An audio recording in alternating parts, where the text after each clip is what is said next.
দর্শক, এই মুহূর্তে চট্টগ্রামের সাতকানিয়ার পরিস্থিতি জানবো। সেখানে রয়েছেন সহকর্মী ইবেন মীর। ইবেন, এখন তো পানি কমতে শুরু করেছে, কিন্তু বন্যার পানির স্রোতে কিন্তু বেশ কিছু বাঁধও ভেঙে গেছে। সেগুলোর এখন কি অবস্থা, এবং এছাড়াও এখন সেখানকার বর্তমান পরিস্থিতি জানাবেন আমাদেরকে বিস্তারিত।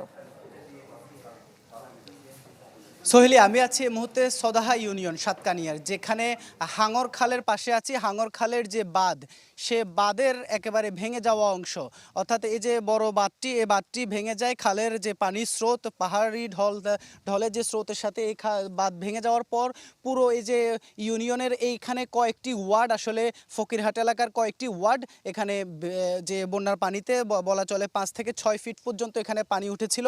মানুষজনের যে ক্ষয়ক্ষতি সেটি ব্যাপক, বিশাল বলা চলে।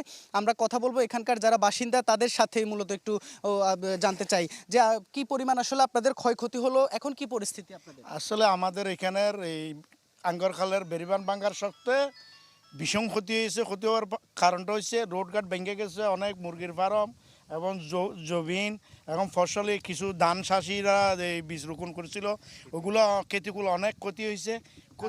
আপনাদের এখানে যে প্রশাসনের পক্ষ থেকে কেউ এসেছে কিনা?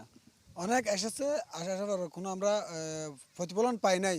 কেউ বলতেছে 1 মাস পর এই ক্ষতিপূরণটা পূরণ করে দেবে, এরকম এরকম কিছু বলছে আর কি। আমরা এখানকার যিনি ওয়ার্ডের যে মেম্বার, তিনি আছেন জনপ্রতিনিধি, আমরা তার কাছ থেকে একটু জানতে চাই কি পরিস্থিতি। আপনার এলাকার মানুষজন তো নানান কষ্টে আছে। আলহামদুলিল্লাহ, হ্যাঁ, বিভিন্ন মানুষ অনেক কষ্টে আছে। আমার এই সাতকানিয়া সদা 15 নম্বর ইউনিয়ন পরিষদ ফকিরহাটের বাজে যেটা কাঙ্গরকাল আছে, কাঙ্গরকাল ভাঙার কারণে আমার সদাহাট 2 নম্বর ওয়ার্ডে অনেক বাড়িঘর ডুবে গেছে, অনেক দোকান ডুবে গেছে, অনেক রোডঘাট ভেঙে গেছে।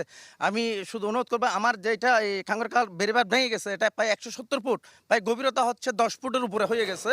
এই বেড়িবাঁধ যদি আমরা সরকারের পক্ষ থেকে যদি এটা যদি উদ্যোগ না নিলে, আমাদের সদাহাট 2 নম্বর ওয়ার্ড না, পুরো আমি বলবো 2-3টে ওয়ার্ড একদম কি হয়ে যাবে, পরিবেশ নষ্ট হয়ে যাবে, ঘরবাড়ি আবারও ডুবে যাবে, অনেক দোকানপাট ডুবে যাবে। আমি অনুরোধ করবো এই বেড়িবাঁধটা তাড়াতাড়ি করার জন্য। বলছিলেন যিনি, আসলে এখানে যে পানির স্রোত, সে পানির স্রোতের সাথে এই বাঁধটি যখন ভেঙে যায়, তারপরে এখানে নিচেই আসলে 7 থেকে 8 ফিটের গর্ত তৈরি হয়েছে। শুধুমাত্র পানির যে স্রোত, সে পানির স্রোতের ফলে এই গর্ত তৈরি হয়েছে, যার কারণে তারা এখনো ভয়ে আছেন, আতঙ্কে আছেন, কখন আবার পানির স্রোত বাড়ে। সোহেলি। ইবেন, ধন্যবাদ আপনাকে। দর্শক, চট্টগ্রামের সাতকানিয়ার খবর জানাচ্ছিলেন ইবেন মীর।